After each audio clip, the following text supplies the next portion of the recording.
Alors, les fêtes approchent et si vous êtes en train de maudire l'ensemble de vos proches parce que vous êtes en retard sur les cadeaux, première chose, considérez la possibilité d'arrêter d'en offrir autant, car la plupart d'entre nous avons déjà beaucoup trop de choses. Et si cela ne vous convient pas, consolez-vous grâce à la science qui dit qu'échanger des cadeaux améliore les performances cognitives.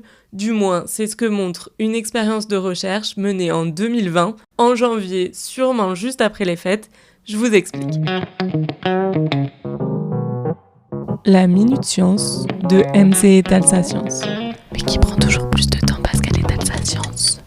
32 étudiantes de l'Université catholique de Milan ont participé à une expérience de cette même université. Elles venaient par deux, avec une amie proche, et devaient chacune jouer à un jeu sur un ordinateur. On leur présentait pendant une demi-seconde un symbole, rond ou triangle, vert ou bleu, qu'elles devaient ensuite retrouver dans une liste de symboles affichés sur l'écran.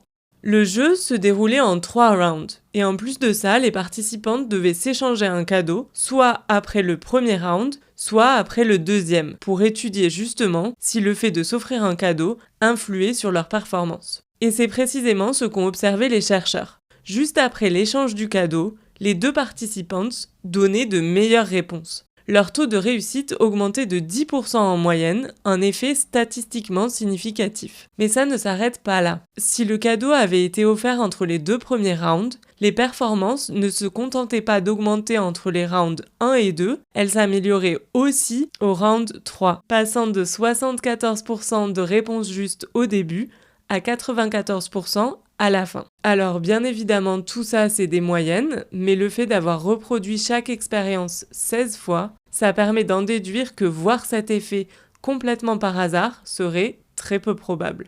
Mais il y a une chose en plus que je ne vous ai pas encore dite. Les participantes croyaient jouer à un jeu coopératif où le but n'aurait pas été nécessairement d'avoir les meilleures performances, mais plutôt d'avoir les mêmes performances que sa partenaire qui jouait en parallèle. Et pire que ça, en termes de mensonge, je veux dire, après quelques réponses au cours de chaque round, des flèches vers le haut s'affichaient sur l'écran pour indiquer à la participante qu'il fallait qu'elle s'améliore pour se synchroniser avec les performances de son amie. Vu sous cet angle, la motivation à faire une bonne performance prend une dimension coopérative. Et on peut s'imaginer que l'échange d'un cadeau, qui provoque de l'empathie et de la gratitude, peut tout à fait renforcer cette motivation.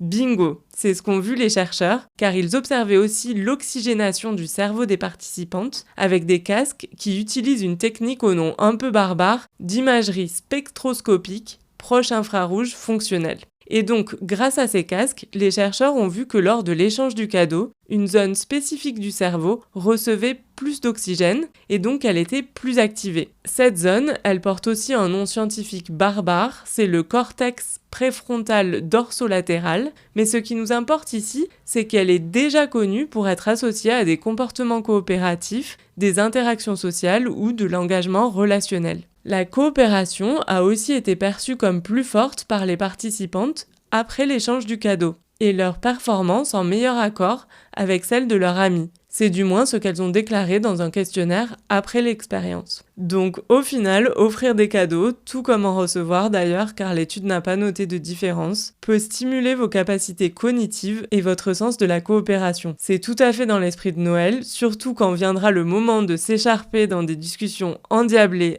à table entre gens qui ne sont pas d'accord. Rappelez-vous bien que tonton vous a offert un cadeau et que vous vous êtes tous les deux mus en être coopératifs à l'intelligence supérieure. Pour rester dans le thème des fêtes et débriefer un peu tout ça, je vous propose la semaine prochaine un épisode sur les facteurs qui influencent nos convictions politiques. Et en attendant, si l'épisode de cette semaine vous a mis dans une humeur généreuse, n'hésitez pas à me le dire en commentaire ou à liker le podcast sur votre plateforme d'écoute.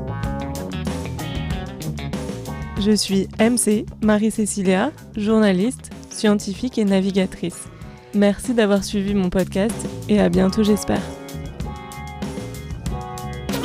Tire-bouchon production.